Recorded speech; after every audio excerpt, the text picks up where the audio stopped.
మహిళలకి సంబంధించిన reservations aspect మీద తీర్మానం ప్రవేశపెట్టవలసిందిగా కార్యకర్తలందరూ ఎంతో గర్వంగా చెప్పుకునేటువంటి మా కడప రెడ్డెమ్మని పిలుస్తున్నాం. గెలవలేమన్నారు, గెలిస్తే చూస్తామన్నారు, గెలిచి చూపించండి అన్నారు. ఆ గడ్డ మీద గెలిచి చూపించినటువంటి మాధవిరెడ్డి గారిని తీర్మానం ప్రవేశపెట్టవలసిందిగా కోరుతున్నాం.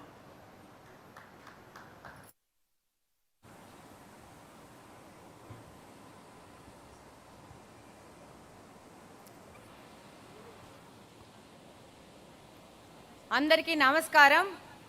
తెలుగుదేశం పార్టీ జాతీయ అధ్యక్షులు గౌరవనీయులు నవ్యాంధ్ర రథసారథి కష్టకాలంలో రాష్ట్రాన్ని అన్ని రంగాల్లో ముందుకు తీసుకెళ్తూ ఉన్న మన ముఖ్యమంత్రి మాన్యశ్రీ చంద్రబాబు నాయుడు గారికి, అలాగనే యువగలం పాదయాత్రలో యువతకి స్ఫూర్తినిస్తూ వాళ్ళకి భరోసా నింపుతూ రాష్ట్రానికి తన కృషితో అన్ని రకాల పెట్టుబడులను తీసుకొస్తూ మూడవ తరం యువతకి దిశానిర్దేశం చేస్తున్న మన జాతీయ వర్కింగ్ ప్రెసిడెంట్ శ్రీ నారా లోకేష్ గారికి, మరియు రాష్ట్ర అధ్యక్షులు పల్లా శ్రీనివాసరావు గారికి, అలాగనే వేదిక మీద ఉన్న పోలిట్ బ్యూరో సభ్యులందరికీ, అలాగనే వేదిక ముందు ఉన్న తెలుగుదేశం పార్టీ నాయకులకి, అలాగనే ఈరోజు ఈ హైబ్రిడ్ మహానాడుకు దాదాపు 1875 క్లస్టర్స్లో మన తెలుగుదేశం పార్టీ కుటుంబ సభ్యులు పాల్గొంటూ వీక్షిస్తున్న ప్రతి ఒక్కరికి నమస్కారాలు తెలియజేసుకుంటున్నాను. మహిళా రిజర్వేషన్ భారత ప్రజాస్వామ్య చరిత్రలో మహిళా సాధికారతకు చారిత్రాత్మక మైలురాయి నారీ శక్తి వందన్ అధినియం. మహిళలకు చట్టసభల్లో 33% రిజర్వేషన్ కల్పించి వారిని రాజకీయాల్లో నిర్ణయాల్లో సమాన భాగస్వాములుగా నిలబెట్టడమే ఈ చట్టం యొక్క లక్ష్యం. ఇది కేవలం సంఖ్యాపరమైన మార్పు కాదు, దేశ విధానాలలో మహిళల స్వరం బలపడేలా చేసే ఒక కీలక సంస్కరణ. దేశ జనాభాలో సగం మంది మహిళలకు సమాన రాజకీయ అవకాశాలు కల్పించడమే దీని ముఖ్య ఉద్దేశము. మన దేశంలో మహిళ అంటే ఒక వ్యక్తి కాదు, ఒక శక్తి అని నమ్మిన మొట్టమొదటి పార్టీ తెలుగుదేశం పార్టీ. మొట్టమొదటి వ్యక్తి స్వర్గీయ అన్న నందమూరి తారక రామారావు గారు. మహిళల సంక్షేమం మీద చేసే ఖర్చు అనేది ఒక ఖర్చు కాదు, అది దేశ భవిష్యత్తుకు చేసే పెట్టుబడిని గుర్తించిన ఒక విజనరీ లీడర్ మన నారా చంద్రబాబు నాయుడు గారు. మహిళా సాధికారత అంటే విద్య వైద్య రంగాలలో, విద్యా ఉద్యోగాలలో మహిళలకు కొంతమేర అవకాశాలు కల్పించి మహిళలకు ఆర్థికంగా రాజకీయ స్వేచ్ఛలతో పాటు ఆలోచనాపరమైన స్వేచ్ఛా నిర్ణయాలతో స్వేచ్ఛ గౌరవం ఉండాలని నమ్మిన వ్యక్తి మన యువ నాయకులు నారా లోకేష్ గారు.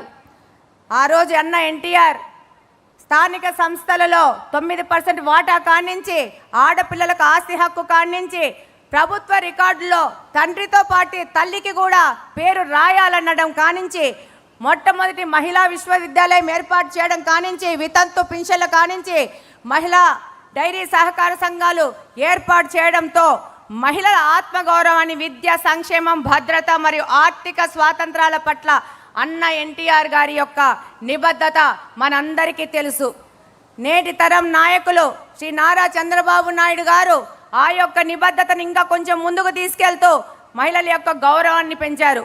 దేశంలో తొలి దళిత స్పీకర్గా శ్రీమతి ప్రతిభాబాతి గారిని నియామకం కానించి, స్థానిక సంస్థల్లో ఉద్యోగాల్లో మహిళలకు 33% రిజర్వేషన్ను పెంచి మహిళా కమిషన్ను ఏర్పాటు చేసి, ఏదైనా పేద పేదలకు ఇల్లులు ఇవ్వాలంటే అది మహిళ పేరు మీద ఇచ్చేటట్లు మార్పు చేసి ఈరోజు రేషన్ కార్డు కూడా మహిళల పేరు మీద ఇస్తున్నారంటే మన నాయకుడు నారా చంద్రబాబు నాయుడు గారి మహిళల మీద ఉన్న నిబద్ధతే. ఈరోజు చంద్రబాబు నాయుడు గారి మానస పుత్రిక డ్వాక్రా ఏర్పాటు కానించి, ఆ రోజు దీపం పథకం ద్వారా ప్రతి ఒక్క పేద గృహిణికి ఉచిత గ్యాస్ కనెక్షన్ ఇచ్చారు.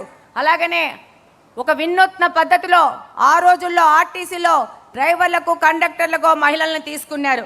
ఇవన్నీ మహిళా పక్షపాతిగా శ్రీ నారా చంద్రబాబు నాయుడు గారు నిలిచారు.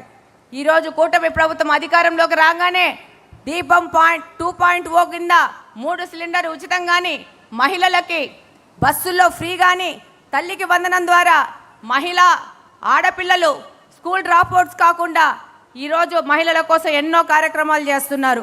మహిళా రిజర్వేషన్ అనేది ప్రభుత్వాలు చేపట్టాల్సిన సంక్షేమమో లేదో బాధ్యతనో కాకూడదు, దాన్ని మహిళల హక్కుగా భావించాలని ఈ సందర్భంగా తెలియజేసుకుంటున్నాను.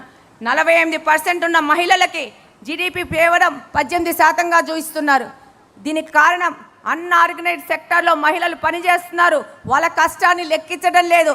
అది మొత్తం కలిపితే ఈ యొక్క జీడిపి అనేది 30% వరకు చేరే అవకాశం ఉంది. ఈరోజు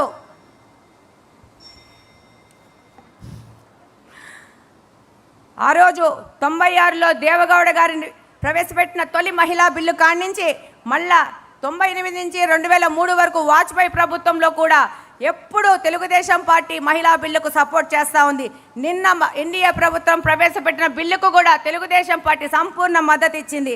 ఈరోజు ఈ మహిళా బిల్లును స్త్రీశక్తిలో భాగంగా తీర్మానాన్ని బలపరిచే ముందు ఈ కార్యక్రమానికి ముందుగానే మన నాయకుడు నారా లోకేష్ గారు రాబో ఎన్నికల్లో 33% రిజర్వేషన్ మహిళకు కేటాయిస్తాము, మహిళా క్యాండిడేట్లను ఎంపిక చేసేటప్పుడు 33% రిజర్వేషన్ ప్రకటిస్తామన్నందుకు ఇక్కడున్న మహిళా శాసనసభ్యులందరూ ఒక్కసారి నిలబడి నారా లోకేష్ గారికి అలాగనే మన ముఖ్యమంత్రి నారా చంద్రబాబు నాయుడు గారికి ఒక ధన్యవాదాలు తెలియజేసుకుంటారని కోరుకుంటున్నాను. చప్పట్లతో ధన్యవాదాలు తెలియజేసుకోవాలని కోరుకుంటా ఉన్నాను.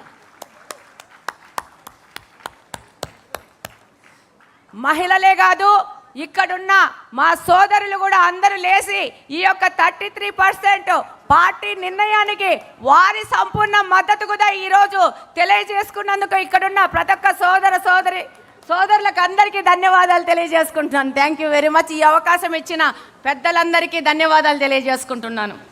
థ్యాంక్ యూ మాధవి గారు. ఇప్పుడు ఇదే తీర్మానాన్ని బలపరచవలసిందిగా అలానే మహిళా సంక్షేమం వీటన్నిటి గురించి మాట్లాడవలసిందిగా తీర్మానాన్ని బలపరచవలసిందిగా సింగనమల శాసనసభ్యురాలు బండారు శ్రావణి గారిని వేదిక మీదకు ఆహ్వానిస్తున్నాం. చిన్న రిక్వెస్ట్ శ్రావణి గారు అండ్ మిగతా వక్తలందరికీ కూడా దయచేసి అందరూ కూడా టైం చూసుకొని మాట్లాడవలసిందిగా కోరుతున్నాము.